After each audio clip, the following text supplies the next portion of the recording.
చేస్తున్నా. పన్నీర్ బుర్జీకి కొంచెం పెరుగుని ఇట్లా మంచిగా షేక్ చేసుకొని ఇలా కొంచెం ధనియాల పొడి, జీలకర్ర పొడి వేయించింది, కొంచెం గరం మసాలా అన్నీ వేసుకొని కలుపుకోవాలి. కప్పు కర్డ్ తీసుకొని దాన్ని మంచిగా చిలికేసి అందులో 1 స్పూన్ ధనియాల పొడి, 1 స్పూన్ జీలకర్ర పొడి వేయించింది, 3/4 స్పూన్ పావుబాజీ మసాలా, 1/2 స్పూన్ పసుపు, 1 స్పూన్ రెడ్ చిల్లీ పొడి వేసి ఇవన్నీ మంచిగా మిక్స్ చేసుకోవాలి.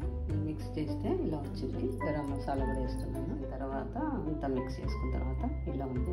శనగపిండి వేయాలి, వేసి మంచిగా వేయించుకోవాలి. మీడియం ఫ్లేమ్లో మంచిగా మంచి బాగా వస్తుంది, అంతవరకు వేయించుకోవాలి.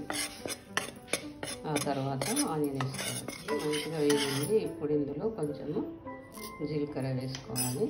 తర్వాత కొంచెం అల్లం వెల్లుల్లి పేస్ట్ వేసుకోవాలి. అల్లం వెల్లుల్లి పేస్ట్ వేస్తున్నాను.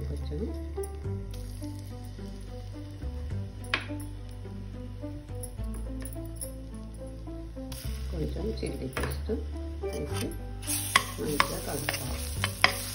మంచిగా ఫ్రై అయినాక ఆనియన్ ఫ్రై చేసిన ఇది మంచిగా ఫ్రై అయింది. ఇప్పుడు మనం కర్డ్తో కలిపిన మసాలా వేసుకోవాలి. మిక్చరు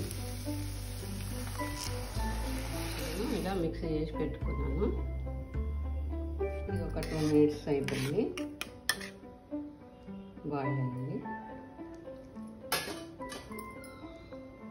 ఇప్పుడు టమాటా పేస్ట్ వేస్తున్నాను. టమాటా పేస్ట్ వేసిన తర్వాత ఇలా మిక్స్ అవుతుంది. టమాటా పేస్ట్ వేసినప్పుడు కొంచెం సరిపడేంత సాల్ట్ వేసుకొని మిక్సీ పట్టుకోవాలి. ఒక 2 కప్పులని వాటర్ వేయాలి. ఈ పన్నీర్ని ఇలా పొడి పొడి చేసి పెట్టుకోవాలి. పన్నీరు ఇంట్లో వేసి మిక్స్ చేస్తాను. బటర్ వేసుకున్నాను. తర్వాత కొద్దిగా కొత్తిమీర వేసి తీసేయాలి. కొత్తిమీర వేసి కలిపాను. ఒక 1 మినిట్ ఉంచి స్టవ్ ఆఫ్ చేయాలి. పన్నీర్ బుర్జీ రెడీ.